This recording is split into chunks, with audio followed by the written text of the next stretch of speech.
Good evening, everyone. My name is Angela Achieng. I am the moderator for today. I'm a lawyer by profession. I'm a trainee advocate at Kenya School of Law, and I'm the founder of Sharia Clinic. So a brief introduction about Sharia Clinic. We are a virtual online or online Kenyan-based legal aid firm, and we thrive in providing legal aid services to Kenyans who can't afford it. And number two, we try to enhance the participation of young lawyers through giving them this platform whereby they can be able to express themselves and present on current legal affairs. So without further ado, I'll go straight ahead and introduce the presenter of today. Her name is Radhika Bhullar, and this is what she's done so far. So she has done an LLB in English law at, an LLB in English law at Nottingham University in the UK. She's also done a diploma in Kenyan law at Riara University.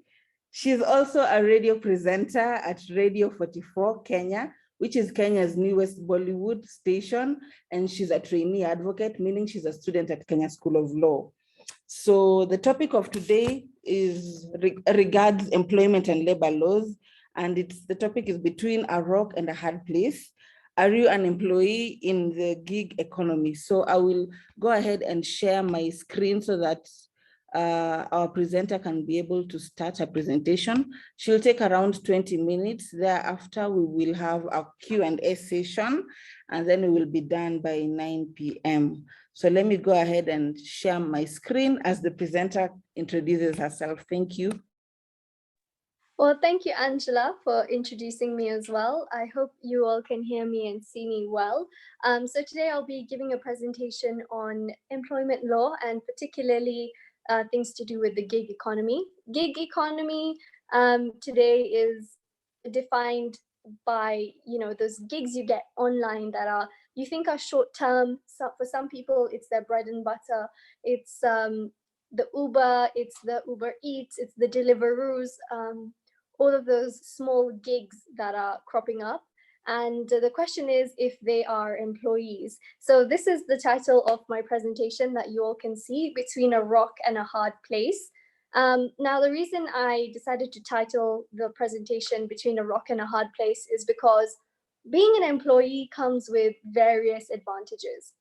It comes with way more protection than just being an independent contractor or just a gig worker. But the problem is being an employee also comes with loads of responsibilities. So you don't know whether you want the protection or you want the responsibility and the protection. So that's what I'll be presenting about today. I'll begin first by giving a small introduction about labor law in Kenya. So labor law in Kenya, a lot of people, when they think of the Kenyan legal system, they kind of give up. They have a very negative attitude towards law in Kenya. They think, Kenya is just a lawless country. You can buy everything, you can buy justice, which in some cases is true. But particularly with labor law, the judgments that I've read, the experiences that I've seen, while there might be some corruption, it does provide for very good protection for the workers in Kenya. So we have the Employment Act of 2007, which is the core of labor law in Kenya.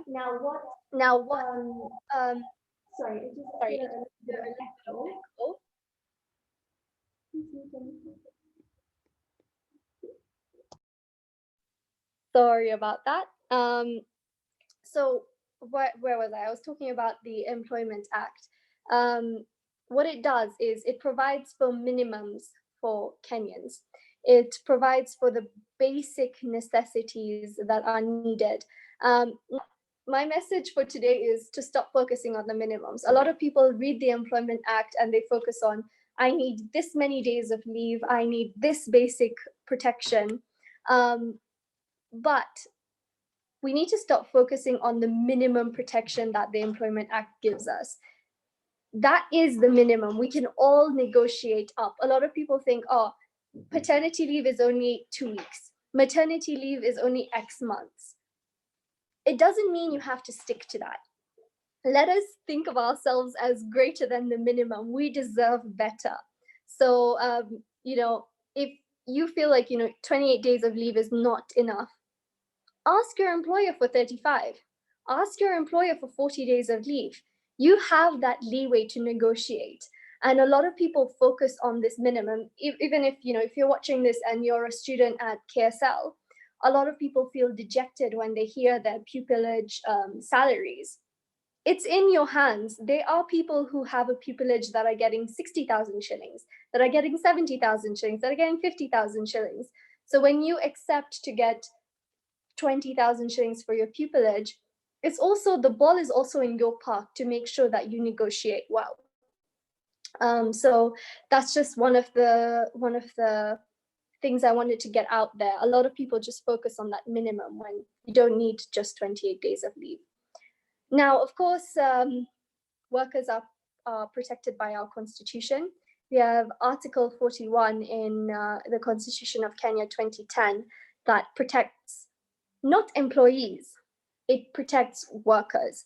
Now, this is a very important word in the Constitution. The constitutional drafters chose to use the word workers instead of employees, because there is a difference between someone who works and someone who is an employee. So that's just something I want you to keep in mind, that our constitution is highly progressive, and it thought ahead, not only to protect employees.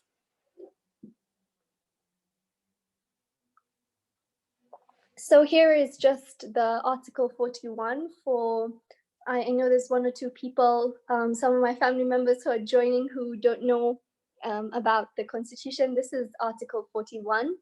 It talks about what are the basic rights of every worker. If you see in 41.2, it says every worker has the right, not every employee. So it talks about fair remuneration, working conditions, trade unions, and the right to go on strike.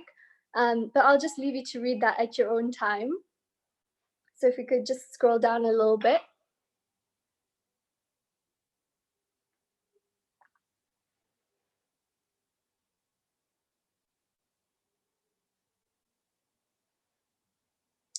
All right, so this is the definition of an employee. It's enshrined in Section 2 of the Employment Act 2007.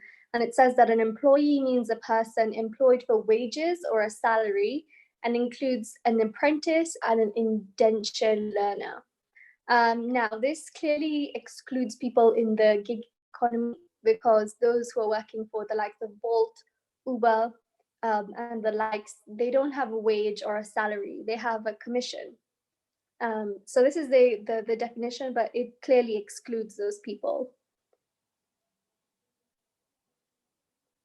Now, this is kind of the thing when you learn labor law. If there's anyone who's studying labor law at the minute, this is where you kind of get confused. There's a contract of service and a contract for service.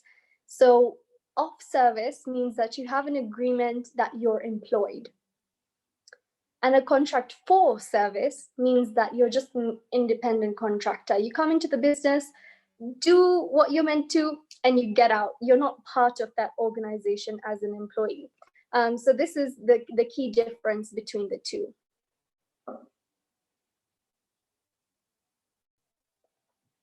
Now, this is where the gray area in employment law comes in. A rose by another name is still a rose. This is a quote from Romeo and Juliet? Yes, Romeo and Juliet. Now, your employer, especially during COVID-19, might be taking advantage of you. I know loads of people, especially in the media industry, who are termed as independent contractors, when in fact they are employees. Now, it doesn't matter if your boss calls you an independent contractor. If you're functioning like an employee, you are an employee. And that's why this quote makes sense. A rose by another name is still a rose. An employee called an independent contractor is still an employee. So it doesn't matter. Even in your contract, if you are called an independent contractor, it doesn't matter. How your contract defines you is not what you are. So it also doesn't matter how you're paid. if you're paid a salary or if you're paid a commission, or as an independent contractor, if you send your employers an invoice every month, it doesn't actually matter. Now, this is a quote from one of the judgments that I'm going to, it's cited in the next slide, but I'll just read the quote first. The respondent disguised the contract to appear like it was one of service, like it was not one of service, but one for service or consultancy or independent contractor. The court has found that the respondent treated the claimant unfairly, unequally, and subjected him to unfair labor practices in violation of Article 41 and Section 5 of the Employment Act 2007. Now, this is a quote from one of the Nation Media judgments that I'll cite below. But you can see here that the court is saying, it doesn't matter how you disguise it in your contract. Your rights are not derived from the contract, but from who you actually are. If you fall under a worker, if you fall under an employee, the law will protect you. So, sorry, that's where the citation is. Edward Darega Gashero versus Nation Media Group. I mentioned before that the media industry is quite notorious for this. They hire you as an independent contractor, but you're functioning like an employee. Although this is not a reflection of my own employment, just to put that out there in case. So this is the test for employment. There are quite a few tests. There's the control test, integration, economic reality, fourfold test, multi-factor test, and the equipment test. So as I said before, the Employment Act has one way of defining an employee, but that in essence does not matter. This is what matters. It matters if you meet the criteria in these tests. So these tests are discussed in this case, Christine Adot Lopeo versus Wycliffe Marty Perry. If you're a student who's studying labor law in Kenya, this is the case that you should read. Now, that's one of the tips maybe I can give. I know a couple of law students watch this video, students who are not yet at KSL doing the LLB. Read the judgments.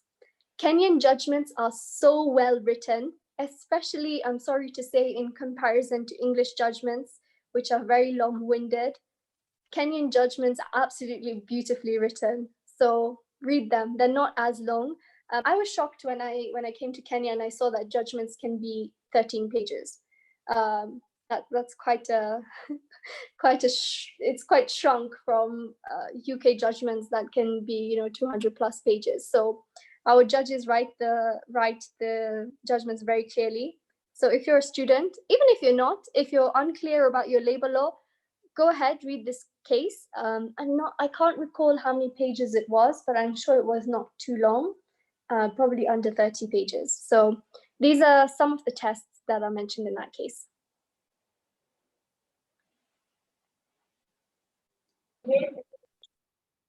Now, one of the cases is the control test.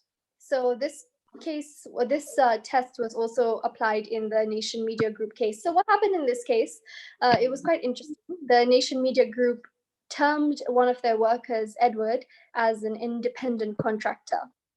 He was working in their marketing department at the time. But the court said, hey, listen, this guy, you say he's an independent contractor, but he's under your total control.